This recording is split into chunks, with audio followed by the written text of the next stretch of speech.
चतरा जिले में खनन विभाग को लेकर बड़ा विवाद सामने आया है। एक चर्चित पत्थर कारोबारी ने जिला खनन पदाधिकारी मनोज टोप्पो पर भ्रष्टाचार, घूसखोरी, ब्लैकमेलिंग और करोड़ों रुपए की रॉयल्टी गड़बड़ी के गंभीर आरोप लगाए हैं। कारोबारी का दावा है कि शिवपुर कठौतिया रेल परियोजना से जुड़े कार्यों में फर्जी माइनिंग चालानों के जरिए सरकारी राजस्व को भारी नुकसान पहुंचाया गया। हालांकि जिला खनन पदाधिकारी ने सभी आरोपों को खारिज करते हुए पूरे मामले को विभागीय जांच का हिस्सा बताया है। देखिए ये विशेष रिपोर्ट। चतरा समाहरणालय के समीप आयोजित एक प्रेस वार्ता में अंडरगंज निवासी और चर्चित पत्थर कारोबारी श्रीनिवास ने जिला खनन पदाधिकारी मनोज टोप्पो पर गंभीर आरोप लगाए। श्रीनिवास का दावा है कि उनके पास व्हाट्सएप चैट, विभागीय दस्तावेज और अन्य साक्ष्य मौजूद हैं जो कथित अनियमितताओं की ओर संकेत करते हैं। उन्होंने आरोप लगाया कि शिवपुर कठौतिया रेल लाइन परियोजना में कार्यरत एजेंसियों के माध्यम से करीब 28 महीनों तक फर्जी माइनिंग रॉयल्टी चालान जारी किए गए, जिससे सरकारी खजानों को लगभग 17 करोड़ 29 लाख रुपए से अधिक का नुकसान हुआ। पर आरोप गठन करने का, झूठे केस में फंसाने का, ये झूठा आरोप है, फंसाने की कोशिश करते हैं, जिसके लिए डीएमओ हमसे नेगोशिएशन करने की कोशिश करते हैं। जब हम नेगोशिएट इनसे नहीं होते हैं, करते हैं, ये आप उसका एविडेंस देख सकते हैं। हमने हमारे ऊपर केस चार्ज करने के पहले हमने एसीबी में केस दायर किया है। आईआर, आपको पता होगा, A1 अधिकारी होने की वजह से आईआर जब तक सेक्रेटरी नहीं करे तब तक नहीं होता है। एक्नॉलेजमेंट नंबर ये डीएमओ के खिलाफ है। ये हमने आरोप गठित किया है। ये मनोज टोप्पो जी का कॉल लॉग्स है। ये मनोज टोप्पो जी का 19 मिनट इनकमिंग कॉल है। ये रो नीचे का रहे तो, और इसका सत्यापन दे रहे हैं, सब कॉपी आपके पास लाए हैं, 20 कॉपी देंगे। इसके बाद आ जाइए, इस तिथि के साथ देख लीजिएगा। ये है 23 जून का, सुबोध कृपा का कॉल 23 जून का है। अब सोच जाइए, इनको इतना टाइम केस चार्ज करने में पदाधिकारी थे तो क्यों लग गया श्रीनिवास के ऊपर? श्रीनिवास सच में आरोपी था तो ये जितना छिलेंगे उतना फंसेंगे। उसके बाद देखिए, हमने इनको लिखा है, हमसे पैसा नेगोशिएट किए, कुछ एडवांस लिया। हमने बोला भैया इतना पैसा हमारे पास संभव नहीं है। हमने इनको लिखा और हमारा सारा पैसा रिटर्न कीजिए, सारा एविडेंस है, बहुत तंग किए हैं, जो करना है कीजिए, ऐसे भी हम बर्बाद हैं, बहुत देख लिए आपका धमकी, वैसे है तो जैसा हो बता दीजिए, लीगली हम भी कोर्ट में ही मिल लेंगे।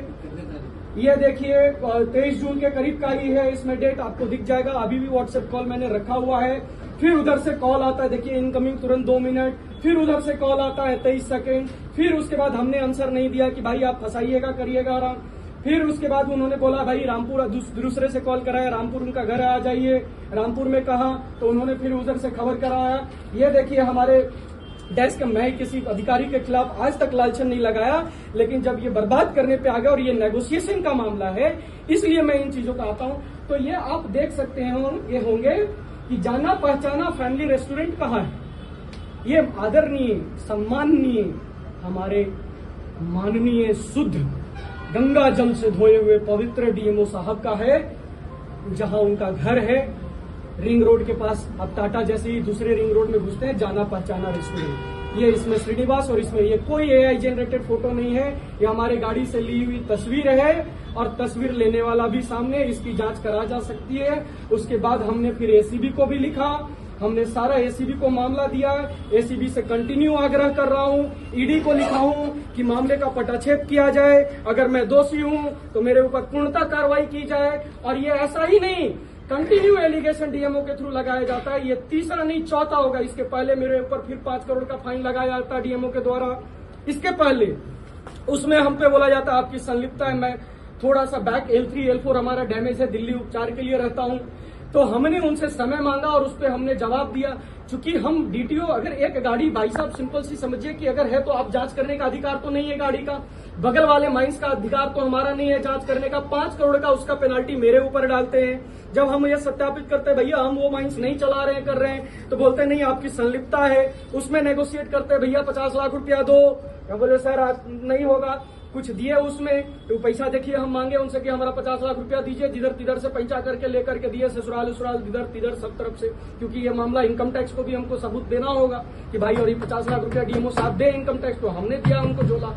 उस दिन का अगर जाना पहचान का रेस्टोरेंट का सीसीटीवी खंगाला जाए, मेरा गाड़ी में व्हील साइन लगा हुआ है उसका किलोमीटर खंगाला जाए, डीएमओ साहब का फोन का नेटवर्क निकाला जाए। केंद्रीय जांच एजेंसी जब जांच करेगी तो सारी चीजों का पटाक्षेप कर देगी। और उस जब 5 करोड़ का फिर मेरे ऊपर जब डाल दिया, नहीं उसमें देखेंगे वाद विवाद कम से कम 20 लेटर चला। तब जाकर के मेरे ऊपर आरोप गठन करने लगे। तो हमने उनको एविडेंस निकाल के, जैसे ये एविडेंस निकाला, जैसे ये निकाला। मनोज टोप्पो जी अगर मेरे ऊपर खींच नहीं निकालते तो हम भी ये नहीं निकालते, एविडेंस नहीं निकालते। क्यों निकालते? बस खत्म कर रहे हैं। तो उसके बाद हमने जब उसका सबूत दिया कि वो माइंस वाला इतना एक्सप्लोसिव कहाँ लाए, एक्सप्लोसिव तो एसपी के भी संज्ञान में आता है, उस समय के जो थाना में भी रिसीव होता है। तो क्या दंतेवाड़ा में हत्या हुआ उसमें वो एक्सप्लोसिव यूज हुआ? आप डीएमओ साहब बताने का कष्ट करें। जब अगर बगल वाला माइनिंग नहीं किया तो उसके नाम से इतना कहाँ हुआ? जितना एक्सप्लोसिव परचेज किया है उन्होंने डीएमओ को जब दे दिया तो वो मुंह बंद करके और चुपचाप आज तक फाइल खुल कर गए। हम तो उनसे आग्रह करते कि वो भी फाइल खोलिए 5 करोड़ का। आप 5400 करोड़ का भी श्रीनिवास के ऊपर आरोप खोलिए, 5 करोड़ का वो भी खोल दीजिए साहब। जब वो 5 करोड़ का सक्सेसफुल नहीं हुए, पैसा नहीं दे पाए, यहाँ लोग आदत लगा दिए खुलेआम पैसा देने का। मैं एक प्रिंसिपल पे चलता हूं। तब अब वो क्या हुआ कि हमको इसमें 5400 करोड़ में उसी माइंस का, देखिए ये मैं फोटो लेकर आया हूं साहब, फोटो दिखा रहा हूं आपको। तब वो इसका मेरे माइंस के नापी में ये वो उसी माइंस का, देखिए आपको फोटो दिख जाएगा, मैं हाईलाइट किया हुआ हूं, आपको दिख जाएगा। और उसके बाद ये आरोप खत्म कर रहे हैं। गठित कब करते हैं? जब 26 तारीख को, ये देखिए 26 तारीख को गजट आता है और 27 तारीख को कि सीओ एसडीओ का पावर खत्म किया जाता है, उनके जांच का ये नहीं माना जाएगा, किया जाएगा। ये गजट है झारखंड का, पब्लिश 27 अप्रैल को। इसको मैं शॉर्ट में आपको दिखा दूं।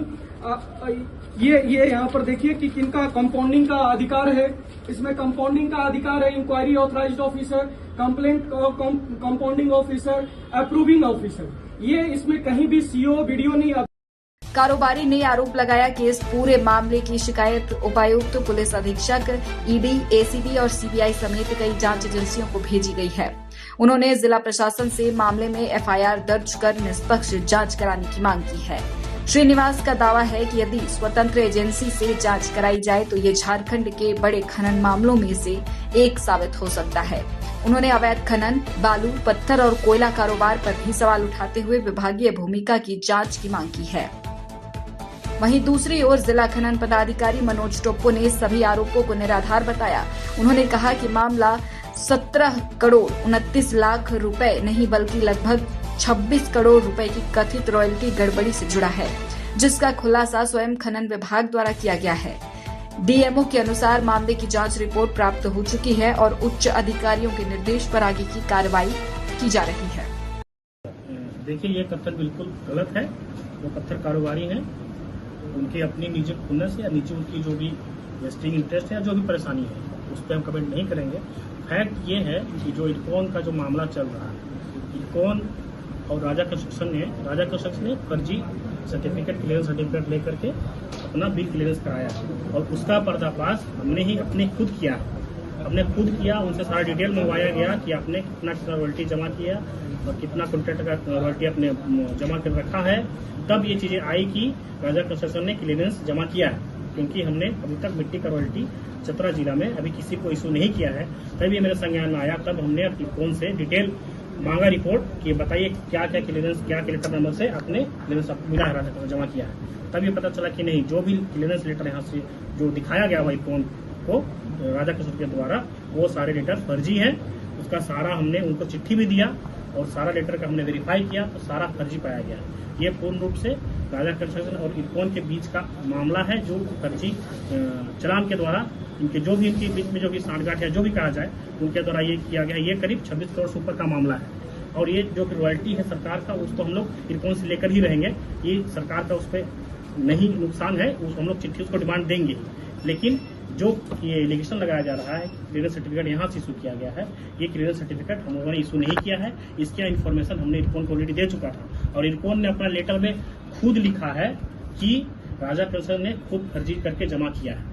इरकॉन खुद कह रहा है। तो इसमें हमारा माइनिंग ऑफिस का कोई भी मतलब कि डॉक्यूमेंट का या फर्जीगिरी या भी क्लियरेंस सर्टिफिकेट का कोई मामला नहीं है और हम लोग इसको जो भी आया है मामला, हम लोग उस पर जो भी कानूनी कार्रवाई है, जो भी संलिप्त है उस पर हम लोग कानूनी कार्रवाई करेंगे। तो राजा कंस्ट्रक्शन सर कब से ये फर्जीवाड़ा कर रहा है? ये रिकॉर्ड दिख रहा है उसमें सर 2023 के आसपास से चल रहा है। तो 23 से सर 26 तक खनन विभाग कहाँ सोया हुआ था?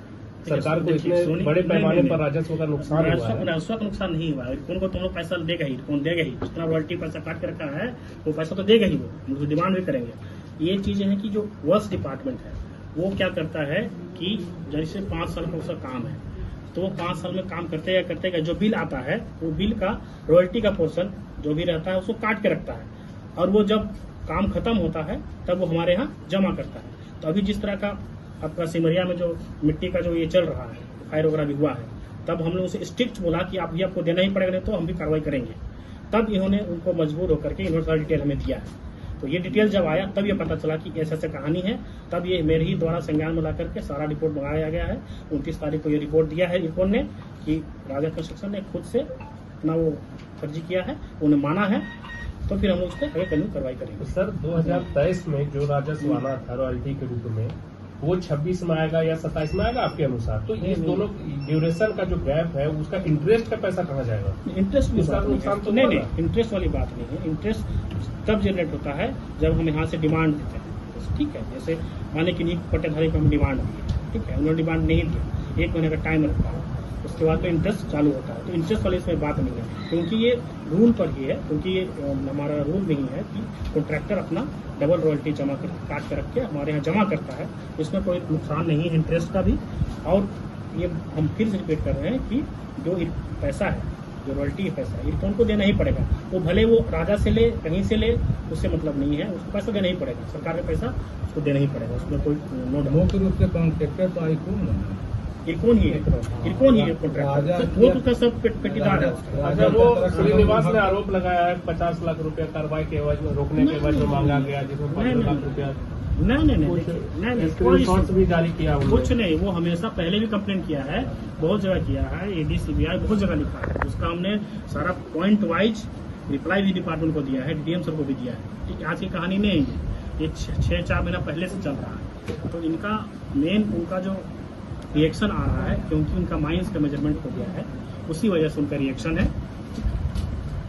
तो उनका ये भी आरोप है सर कि आसपास के इलाके में कई अन्य जो बगैर सीपीओ और अन्य दस्तावेज को संचालित हो रहे, कोई कार्रवाई नहीं की जा रही है आपके द्वारा? नहीं, आपको तो बताया ही, ठीक है। अभी भी और संज्ञान में आया था, डीसी साहब का आया हुआ है, ठीक है। तो लाइसेंस हम लोग देते हैं प्रेशर का, वो लाइसेंस हमेशा के लिए मिलता है, 25,000 रुपये देते हैं और हमेशा के लिए लाइसेंस मिलता है। तो लाइसेंस हम जो देते हैं सीटीओ मिलता है, उसके बाद ही देते हैं। इसके अलावा बहुत सारा क्राइटेरिया है, तो हमारा लास्ट में ये लाइसेंस इशू करते हैं।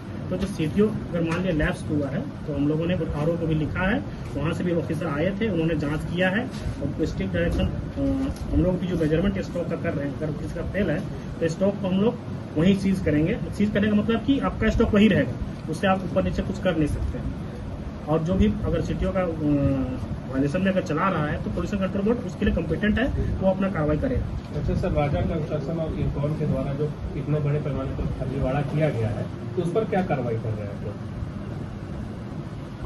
वही तो मैंने बताया कि 29 तारीख को हमें ये मिला है रिपोर्ट, फाइनल रिपोर्ट इरकॉन की तरफ से। तो उस पर कानूनी कार्रवाई जो विधि सम्मत कार्रवाई है हम लोग करेंगे, क्योंकि हमारे ऑफिस के लेटर का, ऑफिशियल साइन का दुरुपयोग किया गया है, तो हम लोग उस पर जो भी विधि सम्मत कार्रवाई है हम लोग करेंगे। उसमें सर आज 4 दिन हो गया सर, कहीं कार्रवाई क्यों नहीं की जाए? क्या हुआ? आज 4 दिन 29 को लेटर आया है और आज 4 दिन हो गए 1 तारीख की, अभी तक कार्रवाई क्यों नहीं किया? 30 तारीख में कोडरमा था, कल संडे था, ठीक है। आज मीटिंग दिशा के बैठा जब मैं निकला हूँ, अभी तो तैयार मैं कर रहा हूँ। इस पर कोई दो मत नहीं है, इस पर डाउट मत करिए। और हमेशा ये रिपोर्ट रहा है कि हम जो कार्रवाई की पुख्ता पैटर्न से रिपोर्ट की है, उस पर कोई इशू नहीं। ठीक है। डीएमओ के मुताबिक जांच में परियोजना से जुड़ी एजेंसी इरकॉन और उसकी सहयोगी कंपनी राजा कंस्ट्रक्शन द्वारा सरकारी दस्तावेजों एवं डिजिटल रिकॉर्ड के कथित दुरुपयोग के संकेत मिले हैं। उन्होंने बताया कि संबंधित एजेंसियों के खिलाफ प्राथमिकी दर्ज कराने और अन्य कानूनी कार्रवाई की प्रक्रिया जारी है। फिलहाल दोनों पक्षों के आरोप प्रत्यारोप के बीच मामला पूरे जिले में चर्चा का विषय बना हुआ है। एक तरफ कारोबारी भ्रष्टाचार और राजस्व नुकसान के गंभीर आरोप लगा रहे हैं, तो दूसरी तरफ खनन विभाग जांच और कानूनी कार्रवाई की बात कर रहा है। अब सबकी निगाहें संभावित एफआईआर, विभागीय कार्रवाई और उच्च स्तरीय जांच पर टिकी हुई है, जिससे पूरे मामले की वास्तविक तस्वीर सामने आ सके। चतरा से मुनादी लाइव के लिए अरविंद कुमार की रिपोर्ट।